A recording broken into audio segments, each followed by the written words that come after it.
Family background తో ఎరగదీస్తాడని అనుకున్నారు. అక్కడ పార్టీకి ఇక తిరుగు లేదని అనుకున్నారు. అధినేత కూడా తాను రాముణ్ణైతే తమ్ముడు లక్ష్మణుడని అన్నారు. కానీ అంత సీన్ లేదని ఇప్పుడు అర్థమైంది. మరీ పక్కన పెట్టడం బాగోదని నామ్కే వాస్తేగా ఓ పోస్ట్ ఇచ్చారు. రీప్లేస్మెంట్ కరెక్ట్ గానే ఉందా? నాయకత్వ మార్పు ఫలితాన్నిస్తుందా?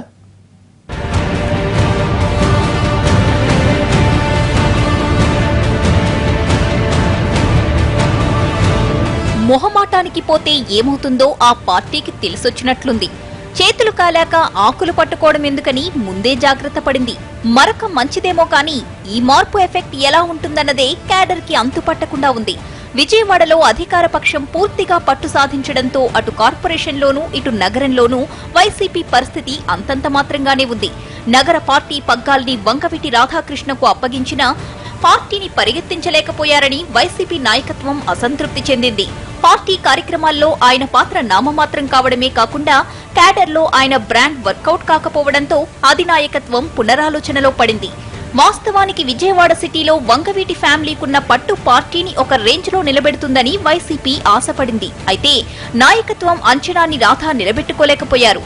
రోడ్డెక్కే అవకాశాలొచ్చినప్పుడు కూడా దాన్ని రాధా సద్వినియోగం చేసుకోలేకపోయారని అధినాయకత్వం అసంతృప్తి చెందింది. ప్రత్యేక హోదా విషయంలో పార్టీ ఆందోళన కార్యక్రమాలను కూడా ఆయన సరిగా నడపలేకపోయారన్న అసంతృప్తి చివరికి నాయకత్వం మార్పుకు దారితీసింది.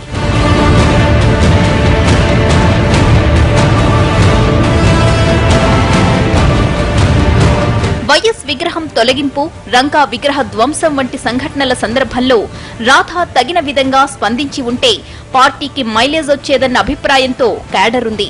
పార్టీ నేతగానే కాకుండా రంగా కుమారుడిగా కూడా రాజకీయంగా కలిసొచ్చేదని, కానీ పోలీసులకు 24 గంటల గడువిచ్చిన తరువాత రాధా ఆ విషయాన్ని వదిలేయడం వ్యూహాత్మక తప్పిదమని పార్టీ నేతలతో పాటు ఆయన సామాజిక వర్గ నేతలు కూడా అసంతృప్తి చెందారంటున్నారు. దీంతో చివరికి వైసీపీ నాయకత్వం నగర అధ్యక్ష పదవి నుంచి రాధాని తప్పించి అంతకు 4 రోజుల ముందే పార్టీలో చేరిన మాజీ ఎమ్మెల్యే బెల్లంపల్లి శ్రీనివాస్ కి ఆ పదవిని కట్టబెట్టింది. రాధాని మార్చడం సంగతి ఎలా ఉన్నా కొత్త ఎంపిక కూడా కొందరి విస్మయానికి గురిచేసిందంటున్నారు.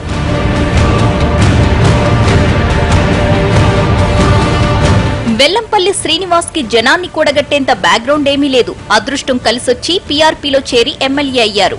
అప్పటి నుంచి రాజకీయంగా నెట్టుకొస్తున్నారు. సమైక్యాంధ్ర ఉద్యమ పోరాటాల్లో మాత్రం బెల్లంపల్లి బాగానే హైలైట్ అయ్యారు. ఆ తరువాత లగడపాటి మీద విమర్శలతో అందరి దృష్టిలో పడ్డారు. ఆ తరువాత బీజేపీలోకొచ్చి టీడీపీపైనే ఆరోపణలు చేసి 10 మంది నోళ్లలో నానారు. మిత్రపక్షంపైనే విరుచుకుపడుతున్న బెల్లంపల్లికి బ్రేక్ వేసేందుకు బీజేపీ నాయకత్వం ప్రయత్నాలు చేసింది. ఆ తరువాత బీజేపీలో ఇమడలేక వైసీపీలోకొచ్చారు బెల్లంపల్లి.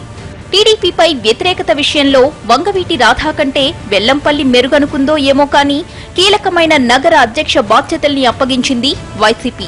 అయితే అధినేత నమ్మకాన్ని ఆయన ఎంతవరకు నిలబెడతారన్న దానిపై పార్టీలోనే భిన్నమైన అభిప్రాయాలున్నాయంటున్నారు.